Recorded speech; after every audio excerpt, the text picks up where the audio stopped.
Guys, there's a little bit of a joke about gardening that by the time some people are done gardening, they've actually spent way more money growing this food than they would have if they have just gone to the store. Although that can be somewhat funny and sometimes true depending on the methods people use for gardening, there are crops that are for sure going to save you money if you grow them in your garden, and I want to talk about them today.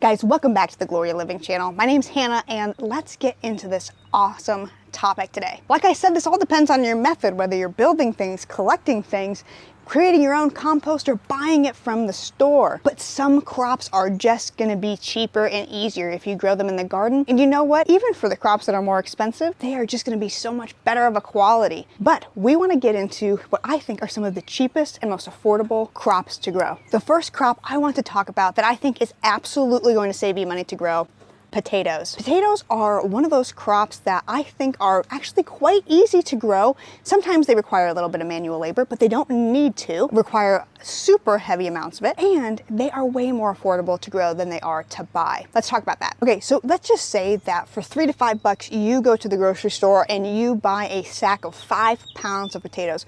5 pounds of potatoes is going to be about 10 potatoes in that sack.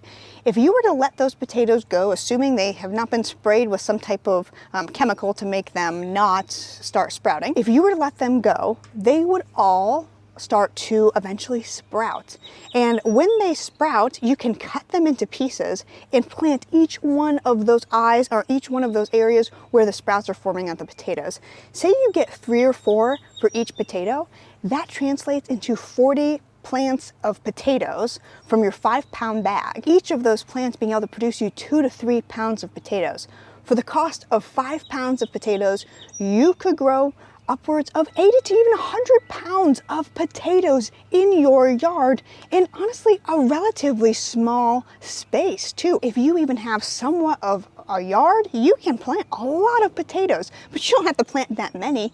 Either way, a potato will get your money back because it wants to reproduce itself easily. It starts the process for you just by you forgetting a sack of potatoes in the back of your cabinet. So I think potatoes are definitely one of those crops that are very cost effective to grow. Yes, you can buy seed potatoes online. They're a little more expensive. They'll be more I think like they're certified disease free, or however they phrase that. But guys, if you want affordable gardening, you can buy organic potatoes from the store. You don't even have to buy organic ones, but you could if you wanted to, and you will get them sprouting. I'll tell you what, I've had non-organic potato sprouts, so don't feel like you have to do the organic ones. You can get potatoes from the store at a reasonable cost, and you can be planting cheap russet potatoes in your yard and reproduce to get tons more plants. Look at even just this one.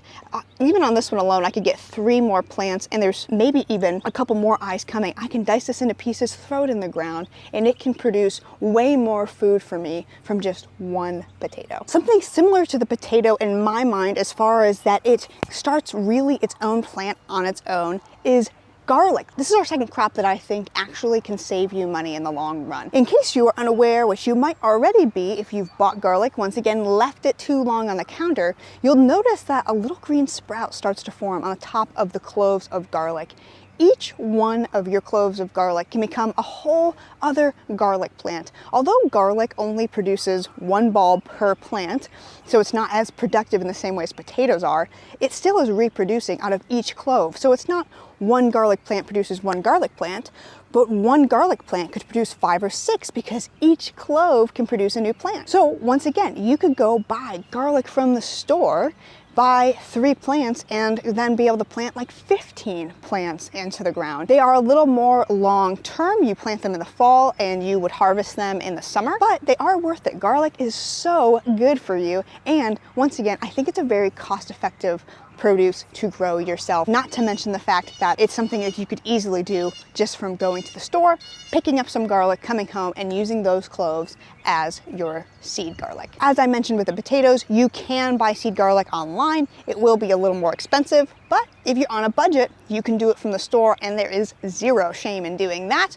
and getting that and producing more garlic for your family. Once again, garlic has so many health benefits. It's so good for you, and it's delicious. So if there's a vegetable you don't like and you have not tried cooking it with salt, garlic, and butter, you may need to try again. Third, I want to talk about winter squash. Absolutely, hands down, winter squash is definitely cost effective to grow rather than to buy.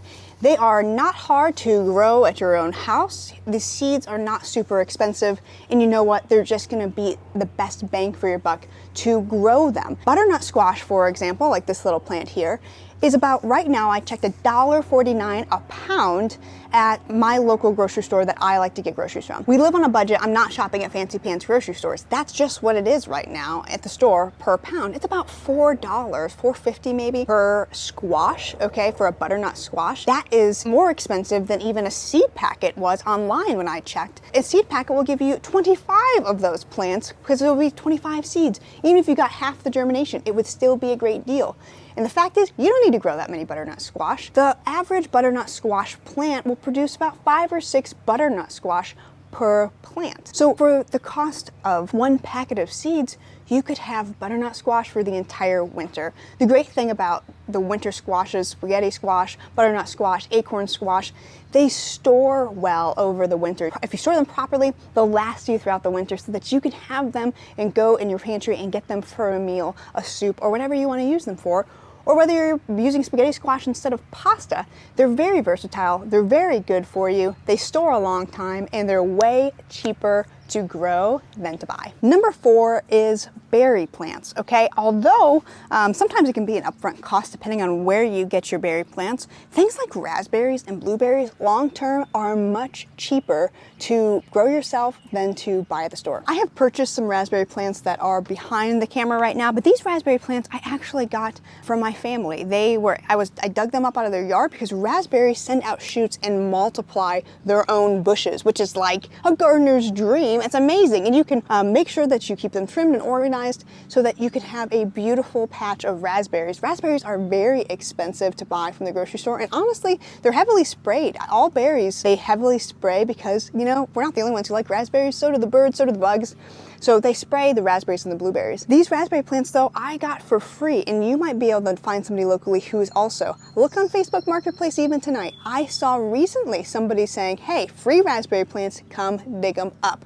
So people are willing to share. You might be able to get them for free, and if you have enough patience, you will soon have great crops of raspberries. Additionally, I bought our blueberry plants that were small, but I bought them online from a great place, Bluegrass Blueberries. They're out of Kentucky. I have no affiliation with them besides that I just purchased from them, and they were awesome. Their customer service was wonderful. Their plants were really high quality.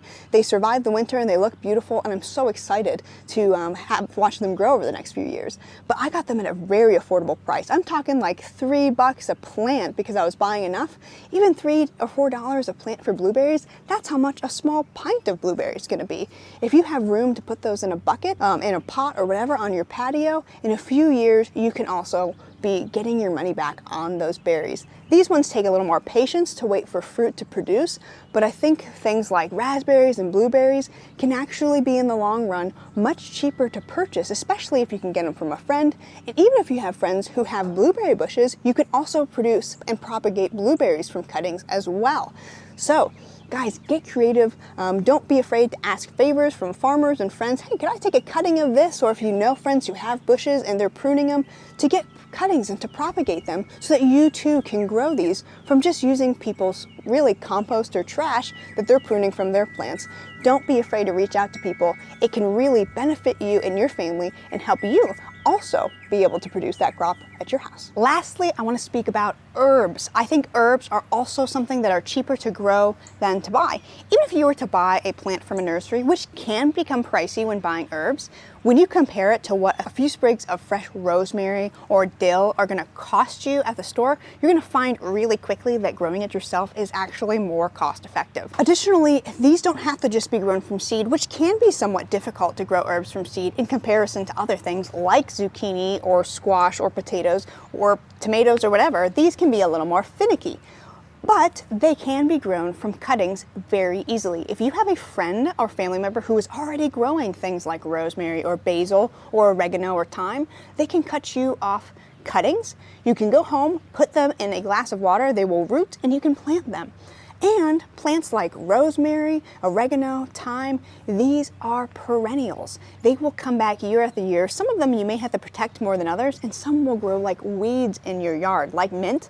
If you don't put that in a container, you're in for a lifetime of minty grass smell every time you mow. I think growing herbs is a much more cost-effective way to consume fresh herbs. Not to mention, you can also dry these and dry your own herbs. It takes growing a lot more, but you can do it. Basil can grow quite large and actually give you a pretty good amount of dried basil. I don't know how much the average person consumes of these types of dried herbs, but I'll tell you what, it is possible to grow enough basil to dry it and to have enough for a year's supply for yourself and your family. So spending a few bucks even on a seed packet to try and grow herbs from seed can give you a lifetime of rosemary and oregano and thyme, and even some that you could share with your friends. I definitely think herbs are way more affordable to grow yourself long term than to buy at the store. Guys, listen, it would be totally lying to act as though gardeners don't get out of control and start spending crazy money on their garden. They have it as a hobby, they love it, it's their passion, and there's nothing wrong with that, just like some people like golf, or some people like to shop, or some people,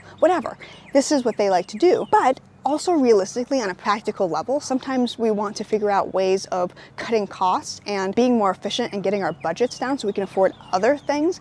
And sometimes gardening can actually help relieve your budget.